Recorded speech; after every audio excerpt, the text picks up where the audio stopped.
Greetings one and all, this is Lloyd Brown. Here is part 2 of another top 5 thread, okay? And previously in part 1, there was someone who basically said, man say name 5 UK reggae artists and I see Garnet Silk and D Brown. Me all see Chronics and Budger name mentioned. Which part of UK Chronics born? And somebody answered, but even if they don't, you can't tell people who them favourite is. That is a point missed.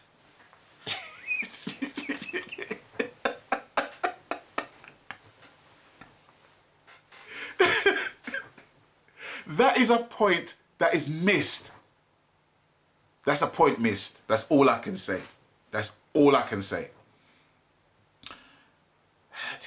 Anyway, in continuation, Nearest Joseph is not a UK artist and is not Jamaican. Him just live here. Good singers still, but not British by birth. So no, him don't fit. So no, him don't fit. Vivian Jones is not a UK artist. He's a Jamaican singer singing English. See some UK artists here. Deborah Glasgow, R.I.P., Janet Kay, Carol Thompson, Don Campbell, Pato Banton, Bonita Starr, Maxi Priest, Peter Nightingale, Peter Spence, Sandra Cross, Lloyd Brown, Robert Rowe, Bedrocks, Finley Quay, Brinsley Ford, Drummy Zeb, David Hines, Black Slate, Musical Youth, 15, 16, 17, Undivided Roots, Barry Boom, Smiley Culture. And that, ladies and gentlemen, is where it stops. And then after that, there are posts that relates to sound systems, which was kind of interesting. Asking, well, who's... Let me scroll down a little bit, because there was something that took my attention. Right, okay. Somebody basically asked a question, at the risk of sounding silly, at apparently £1,000 per top dub plate, how do DJs' sound systems make money from clashing? Okay, let's scroll down. This had 53 comments.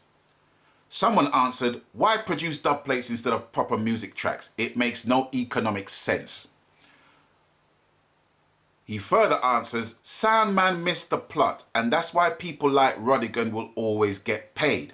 He plays a different type of game and white race helps. But so does the lack of professionalism the part of sound system owners, promoters and DJs, including pirate stations. We call them community stations. I got rapped on the knuckles for calling the stations pirate stations. They're called community stations now. Okay. And someone says, Rodigan has got the most dubs. Then somebody posted up a video about Rodigan posting, well, it's about an event that's going on in March. The story of Jamaican music, which is going to be held at the Royal Albert Hall. And someone says, outrageous. Hopefully be in Jamaica for Budger's show when this on. Well, if you're saying it's outrageous, why are you posting the video up? That don't make no sense. If there's something that men are like, I'm not going to promote it. I'm not going to promote it. Why am I going to promote it? That don't make no sense. Someone said, boy, for the amount of money he's made off reggae music, I don't see him putting much back in, not even a free dance to give back to the people. He just takes, just like everyone else when it comes to our culture. Okay, I've got to say something right here and right now. And people might not like me for what I'm about to say, but I'm going to say it, okay? And I really, really don't business, okay? I've been asked this question in relation to Rodigan. I don't really like to talk about a specific person, but it's not about the person I'm talking about, okay? It's about the mindset, okay, of anybody that happens to be in Rodigan's position that I'm going to be talking about. So here's the thing. people ask me, what do I think about the whole Rodigan thing? Okay? Now, I'm not a fanboy. I'm not a fanboy to begin with. But here's my thing.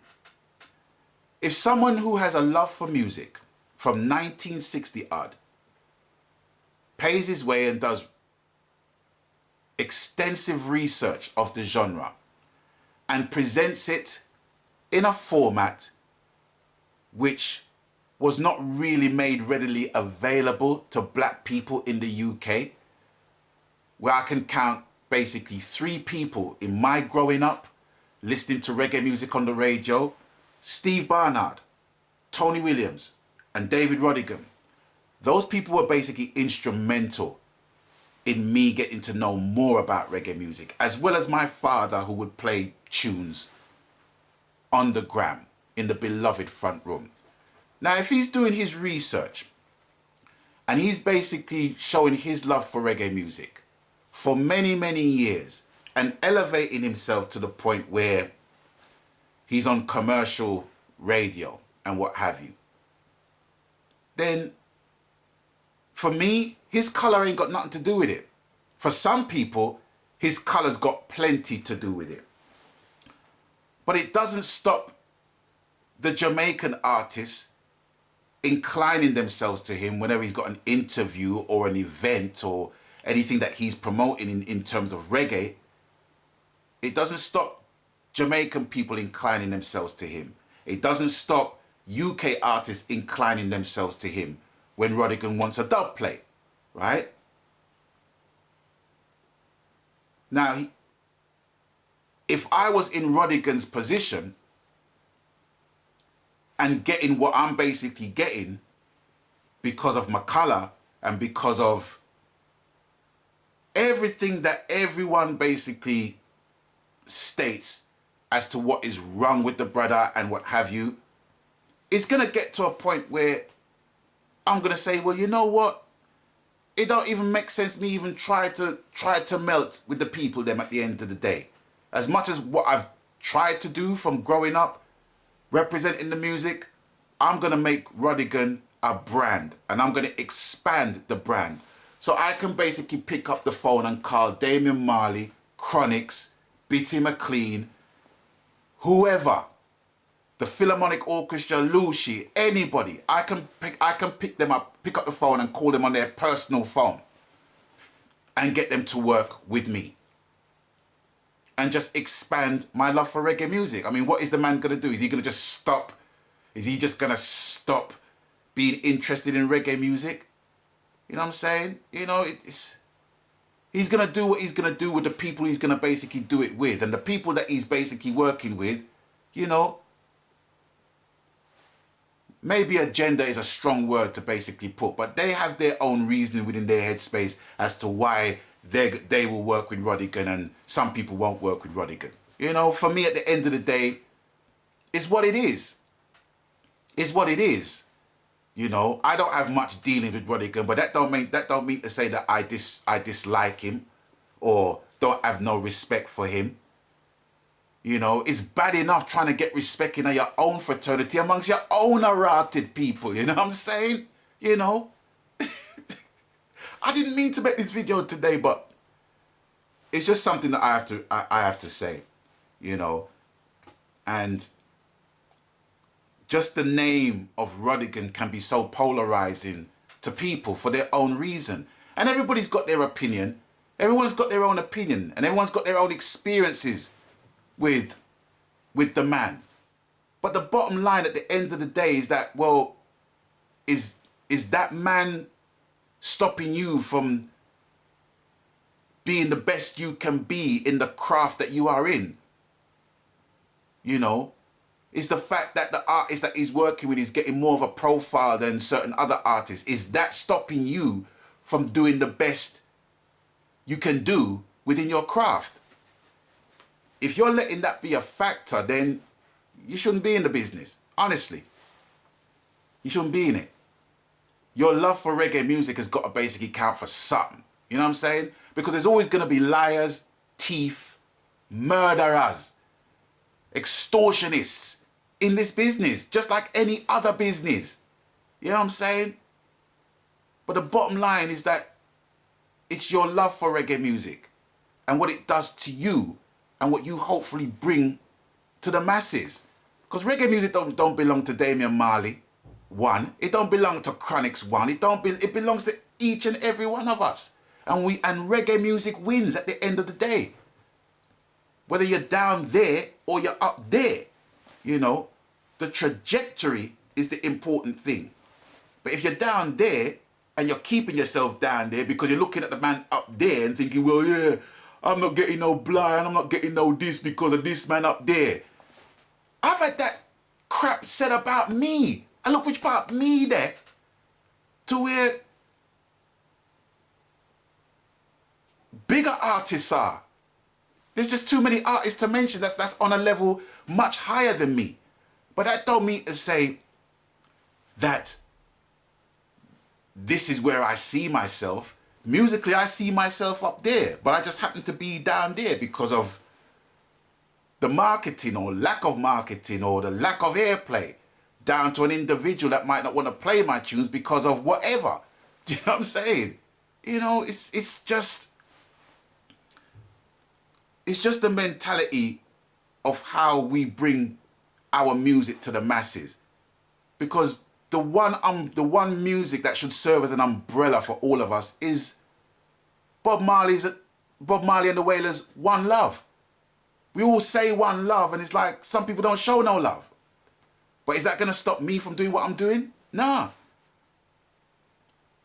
I'm a disciple of the gospel according to Prince. I love making music. So whether my music hits the charts, whether my music gets airplay or it doesn't get airplay, it's irrelevant. Because for me, I'm just making music. I'm making music. I'm making music. I'm making music.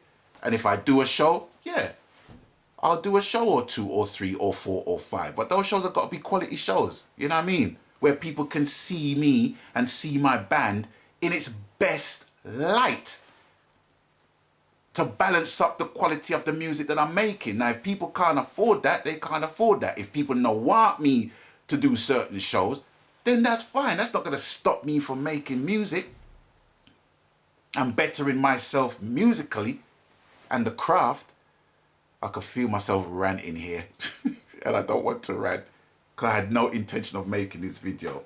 But anyway, I just wanted to get all of that off my chest, out of my system, because I need to be giving of myself to a young individual in her improving her craft. And I can't be doing that with foolishness in my head. I have to abstain from that. But anyway, thank you for watching. Thank you for stopping by. And as always, you done know the cool people. Please abstain from foolishness, even if it's your own. So until I catch you on the next one, people stay blessed. Magan.